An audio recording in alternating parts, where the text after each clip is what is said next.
Hello again, everybody. It's Takedown. Scott Casper with you. Nike Hot Seat today. Todd Schavrien. He joins us now. I'm not quite sure where he's at. Is he still in Missouri or is he in Boone, North Carolina? Todd, where are you today? I'm in Missouri right now, but I'm in the process of packing up my U-Haul, and I'll be heading out here in about 3 hours. App State, your ultimate destination, John Mark Bentley's program. Let's talk a little bit about leaving Missouri. Um, it's always hard to leave where you made your bones. You did it once before when you went to Drexel University, but I tell you, you really can't get a whole lot farther away from Poway, California. Yeah. No, it was a tough decision in the sense that it's leaving Missouri, it's leaving your alma mater, and not only that, the staff that I worked with was full of friends and mentors, and so it was hard to leave that. But I knew that this was a career goal that was going to help me get to my career goals, and I'm excited for it. You came back to Missouri, and in part, I think that learning process continues, that which Brian Smith has been imparting on you all these years. You think about, not just your goals as a wrestler, but your goals now as a coach. Have they evolved over the last 4 or 5 years? Absolutely. I mean, definitely in coaching on the coaching side at Missouri, I learned a lot. Just as I learned a lot as a wrestler, I learned a lot just learning different things from Coach Smith that helped me evolve into the not only the coach I am today, but the man I am today. If you think about what you just said, becoming the man that you are today, I think sometimes we sell the sport short, perhaps, in its an intended goal, which is winning titles, championships, matches, etc. But its unintended goal, and that's turning our young men into that what you're talking about, really truly being a complement to society as opposed to a drag to society. And I think that's pretty cool. You've obviously figured that out. Now you're going to be taking your talents to Boone, North Carolina and App State, John Mark Bentley's program there. How did it all happen?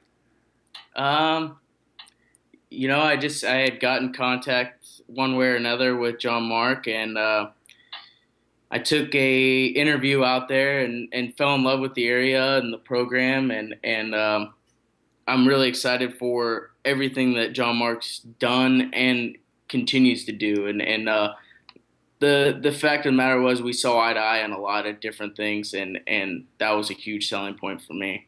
Terrific guy, beautiful campus in Boone. And I know when John Mark said, "Hey, I'm excited to have Todd and Josh as two new assistant coaches beginning July 1." I think that's probably just a real broad statement, but I think John Mark doesn't make a whole lot of decisions without really doing his homework. So obviously, you're a good fit for him as well. Talk to us about what you know about the kids and the program. They've got a great summer camp program, for example. Yeah, I start summer camp there on the 6th, so I get there, basically get moved in and start camp. Um, the team, they qualified three guys to nationals last year. Two of those are back. I've got a chance to meet a good majority of the guys. Haven't sat down and talked to a lot of them, but they all seem like great guys. And you know, like I said, John Mark and I see eye to eye on a lot of stuff, and his coaching philosophy encompasses that whole ideal that you're not just winning championships, but you're also building men of good character and good values. So I don't doubt that I'm going to love each and every one of these guys. Motivating today's young athletes perhaps is a little bit different than it was, say, 5, maybe 10 or 20 years ago, perhaps even more so 20 years ago. But because there's so many different outside um, distractions, if you will, from video gaming and online gaming to girls and studies and everything. You were one of those that was very easily motivated, if evidenced only by your record of 86 and 44. Talk to us about motivating, because you were part of that team that did so well in competition this last year. It was a real breath of fresh air because Missouri hadn't been there ever. Hmm. I mean, each kid's different. You gotta know what motivates each and every kid in a different way, and I think that's what draws me to coaching so much. Is in order to be good at coaching, in order to be able to motivate individuals, you have to know them on a very personal level, and you develop a really really good relationship with the guys, and that's how you motivate them. Is you develop that relationship and you understand what makes them tick. And one guy might be completely different than another, and you have to evolve as a coach and understand that you can't just blanket motivate. In competition, you were in the Big 12. Drexel University was a different conference, and then of course now going on to um, your new position at App State. It's a completely different conference altogether. Talk to us about how you value conference play and how you see the NCAA Division One in particular in terms of conferences. It seems right now some people perhaps would put a little bit of heat on the Big Ten as being that big dog out there, but then you have the Cornells and the Mizzous and different programs within different conferences really heating up. As I see it, the whole you're not just getting soup and salad anymore. You're getting a real meal. Great competition. Yeah, I mean, I'm a big advocate for how the allocation process is done because it gives every conference a fair chance, um, and you're rewarded for doing well during the season, which is the blueprint, if you will, of every other successful sport. So I think we're doing something right in that sense. Um, and so it really doesn't matter what conference you're in. If you qualify the spot and you give yourself the best opportunity to qualify to nationals, which is the ultimate goal to get to nationals and win a national title or whatever your goals may be, it's just a stepping stone. And that's how I view conference. It's a qualifying tournament.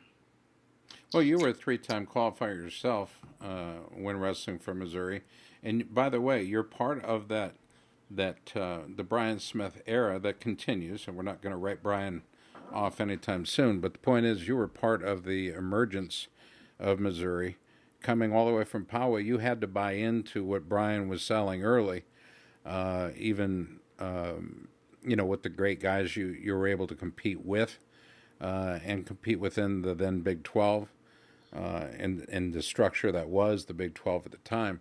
But truly, you were able to rise above it and being a real strong asset as an athlete for Missouri, and they in turn, of course, gave you a what I call a tremendous education.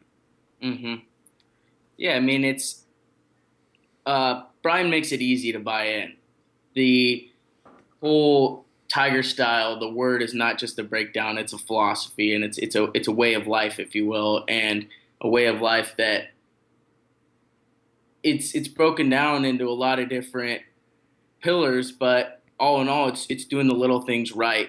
And if you buy into that whole philosophy, success comes with it, and it doesn't just end there. It's a philosophy that will translate into life going forward.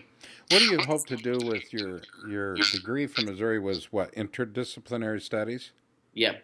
Okay, what do you hope to do with that, or is that just really part of coaching? You've got to have a ton of discipline in a variety of areas in your life, from your diet to how you modify just day to day living. So, I Well, guess the question remains: what do you hope to do with it? I've always been very interested in business, and part of the reason I went into interdisciplinary studies was you can do two components, and one of them was business, the other one was sociology, and I'm actually halfway through my MBA program right now. So I'm working on getting my MBA. I should graduate about this time next year.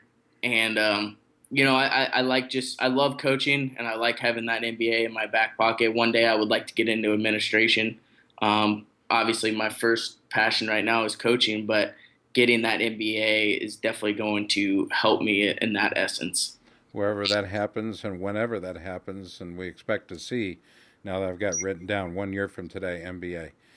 Todd, no pressure on you, buddy. Yeah. But you're going into a well established program at App State. They're expecting, obviously, excellence from you as you look forward to joining Josh Rusa. It's going to be an interesting time for App State, and I'm looking forward to it. Are you comfortable in the Nike hot seat? Because I ask that of everybody, but generally people really don't understand the pressure that comes with being in the Nike hot seat. I'm all right with it. Well, we miss you, partner. We're real happy that things are going your way, and we're surely happy for Appalachian State University in Boone, North Carolina. I know John Mark Bentley is going to be a wonderful inspiration for you, and I'm sure you'll serve to inspire the kids that you'll be coaching. Job well done on the interview today. Todd, congratulations on the new job. Thank you. Do you ever see, final question, you ever see yourself going back to California? One day, hopefully. One day, maybe just for a visit? And I always tell people, everybody asks me, "Oh, why are you here if you're from San Diego?" And I'm like, "Well, my parents still live there, so I got a free place to stay. 2-3 times a year. That's what I'm talking about. Todd, it's always good to talk to you. Congratulations, partner, and I'm looking forward to our next visit. Thank you. Todd Schavrien in the Nike hot seat today. A big 12-minute interview just for you. I'm Scott Casper. Thanks for watching.